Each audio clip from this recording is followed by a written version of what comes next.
Hello, geometry students. Mr. Zacek back here, better than ever. We're kicking off and moving along in Unit 4, Lesson 2-1. And we're going to talk today about proving triangles congruent by side angle side.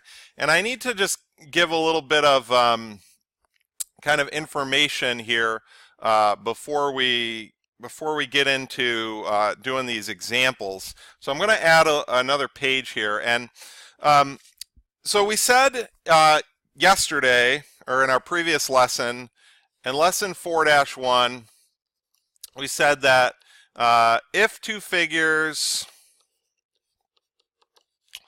are congruent,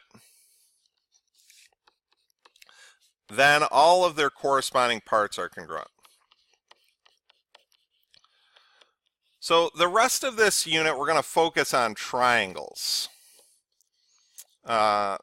All of their corresponding parts are congruent. And so the way that we could prove that was we just kind of flip that around. If all of their corresponding parts are congruent, then the two figures are congruent. All right, well, today we're going to talk about what's called side angle side. And this is one reason that we can prove two triangles are congruent. Instead of doing all 6 parts, is that we only need, here's the good news, we only need 3 parts. But the order of those parts matters.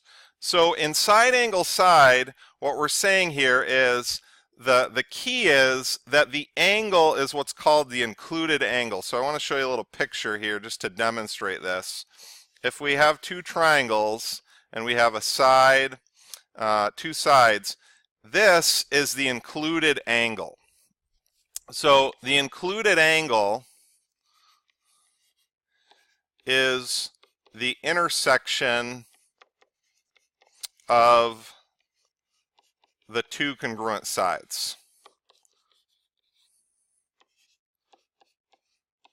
All right, that's why it's side angle side. So the order of the letters matters. So we could say, let's give some letters to this. If this is ABC and this is D, E, F, we could say, if we knew these conditions, that triangle ABC is congruent to triangle DEF, and our reason would be by side angle side congruent to side angle side.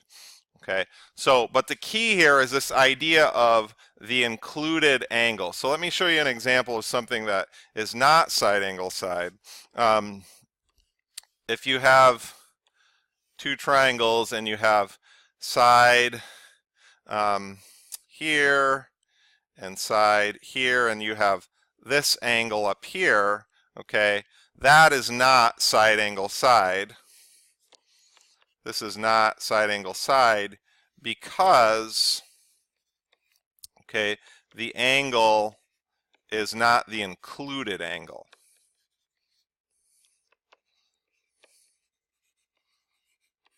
So in order for it to be side angle side, it has to be the included angle of where those 2 come together. All right, so with that in mind, all of our examples today are going to use side angle side in this particular lesson. And this is where our proof parts sheet is going to become really handy. So if you have that, you might want to pull that out here.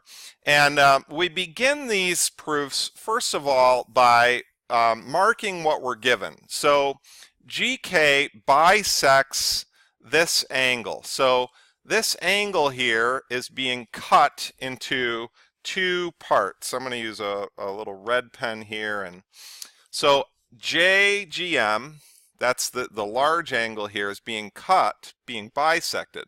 So this angle and this angle down here, those are going to be congruent. And then we're given that GJ, that's this side, is congruent to GM, that's this side. All right, so here's kind of how you can come up with your plan. Is number 1, you want to mark the givens. Okay. Number 2 is we want to look for freebies. And when we talk about freebies, we're looking for common parts, or we're looking for vertical angles. So in this case, the common part we have is these two triangles share side GK. It's a shared side. So now we have a side, angle, side, side, angle, side, congruent to side, angle, side. And so our plan for our proof then is going to be to use side, angle, side, congruent to side, angle, side. So let's go ahead and execute that plan, and we'll just go through it here. So first of all, we're going to start off with our given. GK bisects, put that segment bar, angle JGM. And GJ is congruent to GM. So step one is given. Now, I like to kind of keep track of what progress I've made, and the progress we've made here is we've got a side congruent to a side. So we've got a little piece of our plan already accomplished. Okay, so the next thing I'm going to do is I'll do this angle, and the angle that we get is angle JGK is congruent to angle MGK. That's the bisector. And here's where your proof parts sheet comes in. You could read the reason right off of there. And it's not a ray in this case, it's a segment. If a segment bisects an angle, then it divides it. It divides the angle into two congruent angles. Okay, so what have we accomplished here? Well, we've accomplished an angle congruent to an angle. So we've got kind of 2/3 of our plan that has been executed, and we're going to do the last part of our plan, which is we need the other side. How did we get that? We got that from the reflexive property, one of our freebies. So GK is congruent to GK, and that is because of the reflexive property. So that's a freebie, meaning it didn't have to come as a given. And what did we do? We got a side congruent to a side. Okay, so we've got all of those statements now, and so now we can go ahead and we can finish this off, our last step of the proof, which is always the thing we're trying to prove. So triangle GJK is congruent to triangle GMK, and the reason for this is side angle side congruent to side angle side. Okay, so we've accomplished that. Let's try a few more examples. All right, starting off, we have our givens. AE and BD bisect each other. Now they both bisect each other. That means that this segment and this segment are going to be congruent, and this segment and this segment are going to be congruent. They don't always bisect each other. Sometimes it's one, bisects the other. So our freebie here is vertical angles. And sometimes, so that's what we get. Our freebie is vertical angles. So do we have our plan then? If we look at the diagram, we've got a side, angle, side, and the angle is where the two sides meet. So we can do side, angle, side, congruent to side, angle, side. That's going to be our plan. So let's go ahead and execute this plan. So step one is AE and BD bisect each other. Now that specific step did not give us any of the sides, but it's going to get us towards those sides. So in the next step, I'm going to say, well then, because of that, BC is going to be congruent to CD, and AC is going to be congruent to CE. And that's our reason from our proof part sheet about a segment bisector. So if a segment bisects another segment, then it divides it into two congruent parts. Divides it into two congruent parts, or two congruent segments. So, you know, it's the same reason for both of them, so we can do that. We can just write it in one step. So what did we accomplish? Well, we've got a side congruent to a side. We've got a side congruent to a side. All right, so we've done that part, and now we need the angle. So somebody would ask me, do we have to do the angle before we do the next side? And the answer is no, we don't. We can do it in different orders. All that has to happen before we use side angle side is we get all three of those parts. So we could say angle ACB is congruent to angle DCE. All right, and the reason, if two lines intersect, then they form congruent vertical angles. If two lines intersect, then they form two congruent vertical angles. All right, and that, what did we accomplish with that? Well, we got the angle congruent to the angle, which was the last piece we needed in our plan. So our final step is to say the thing we're trying to prove, which is triangle ACB is congruent to triangle ECD, and the reason is side angle side congruent to side angle side. All right, let's go ahead and got a couple more, so getting some good practice in here with these. Let's start off by marking what we're given. Well, we've got FG parallel to LKL, and you always want to think parallel lines are going to unlock congruent angles. So this time I'm going to name the angles, or number them. I'm going to call this angle 1. I don't know if you can read that or not. I'm going to call this angle 2. All right, those are congruent alternate interior angles. And then we also know that side FG is congruent to side KL. So we've got a side and an angle, and then our freebie is the reflexive property.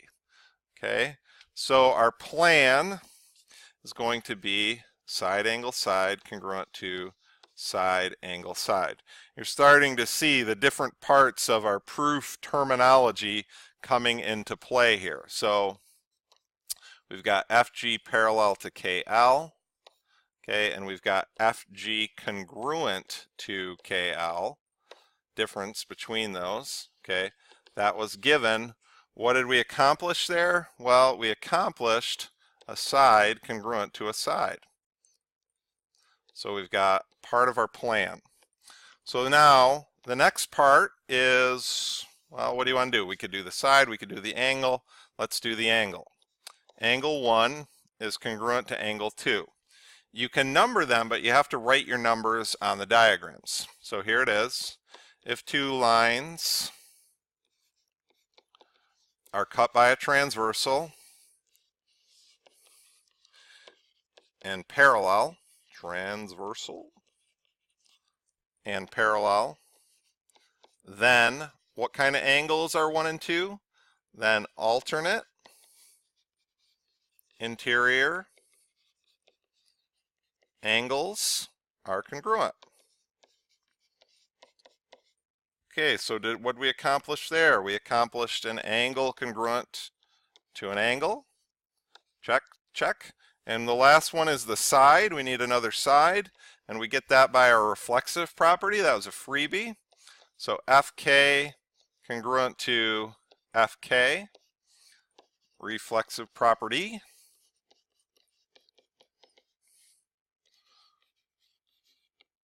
That is side congruent to a side. So we've executed all the pieces of our plan. Therefore, we are ready to go and say triangle FGK is congruent to triangle KLF. Okay, what's the reason? The reason is side angle side congruent to side angle side. All right, we got one more. And here is, what are we given?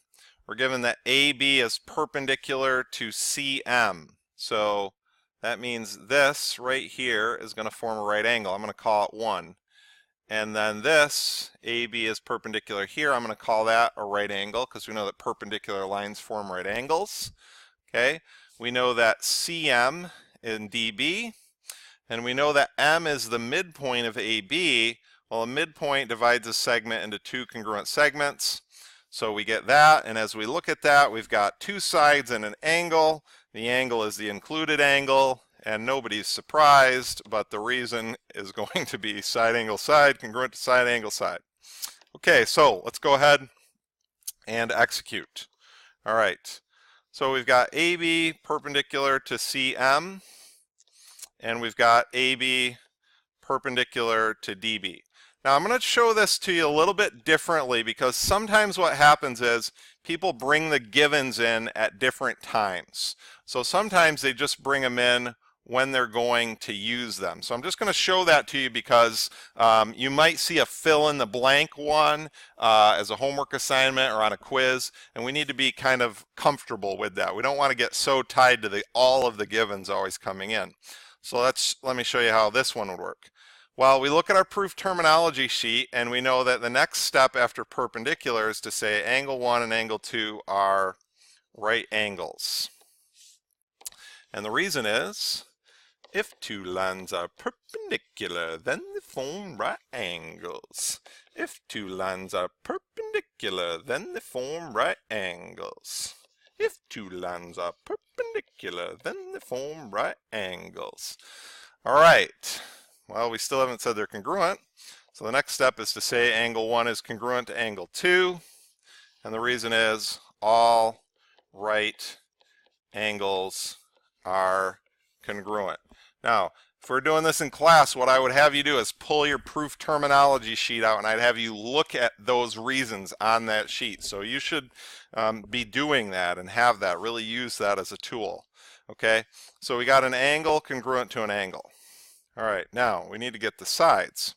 How are we going to get the sides? Well, one of them was given. So in step 4, we could say CM congruent to DB. Why? Given. Now again, you could have brought that in step 1. There's a side congruent to a side. So we've got an angle, we've got a side. Okay, we got to get the last one. Well, we've got one more given. It's M is the midpoint of AB. Again, that's given. Again, you could have brought all of that in at the beginning, but I'm just showing you some different ways where you might see things. So then we can use that. We can say AM is congruent to, what is that, MB, I think? Let me look quick. Yep, MB. And that's if a point, now I'm pulling this right off your proof terminology sheet, if a point is a midpoint, okay, then it divides a segment into two congruent segments. Okay, segment into two congruent segments. And so we accomplished there saying another side is congruent to another side, okay, which is our plan.